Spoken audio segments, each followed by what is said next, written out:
Phonograph கருவிக்கான காப்புரிமை. Thomas Edison அவர்கள் 1878ஆம் ஆண்டு பிப்ரவரி 19 அன்று தனது முக்கியமான கண்டுபிடிப்பான போனோகிராஃப் கருவிக்கான காப்புரிமையை பெற்றார். இந்த கண்டுபிடிப்பு மனித குரலை பதிவு செய்து மீண்டும் ஒலிக்கச் செய்யும் உலகின் முதல் செயல்திறன் கொண்ட கருவியாகும். இது தகவல் பரிமாற்றம் மற்றும் இசைத்துறையில் புரட்சியை ஏற்படுத்தியது. போனோகிராஃப் என்பது ஒலியை பதிவு செய்து பின்னர் அதையே மீண்டும் கேட்கும் வசதி கொண்ட கருவியாகும். முதலில் இது டின் ஃபாயில் பயன்படுத்திய சிலிண்டர் முறையில் வடிவமைக்கப்பட்டது. ஒருவர் பேசும்போது அல்லது பாடும்போது உருவாகும் அதிர்வுகள் கருவியின் ஊசியில் பதிந்து பதிவு செய்யப்பட்டது.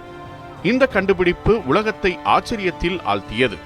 அப்போது வரை மனித குரலை நிரந்தரமாக பதிவு செய்வது சாத்தியமில்லை என்று கருதப்பட்டது. ஆனால் எடிசன் தனது அறிவியல் திறமையால் அதனை சாத்தியமாக மாற்றினார். இதனால் அவர் மந்திரவாதி என புகழப்பட்டார்.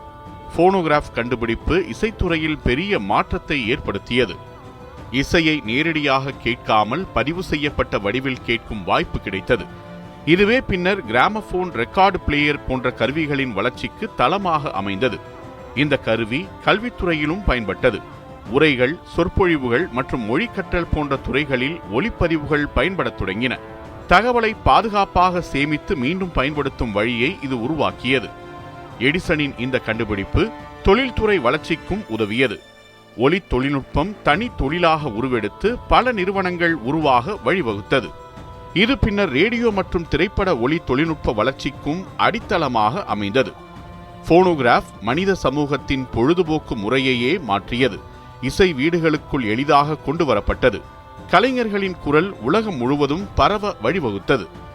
1878 பிப்ரவரி 19 அன்று பெற்ற இந்த காப்புரிமை அறிவியல் வரலாற்றில் ஒரு முக்கியமான நிகழ்வாகும். தாமஸ் எடிசன் அவர்களின் போனோகிராஃப் கண்டுபிடிப்பு இன்றைய ஒலி மற்றும் இசை தொழில்நுட்ப வளர்ச்சியின் அடிப்படையாக கருதப்படுகிறது.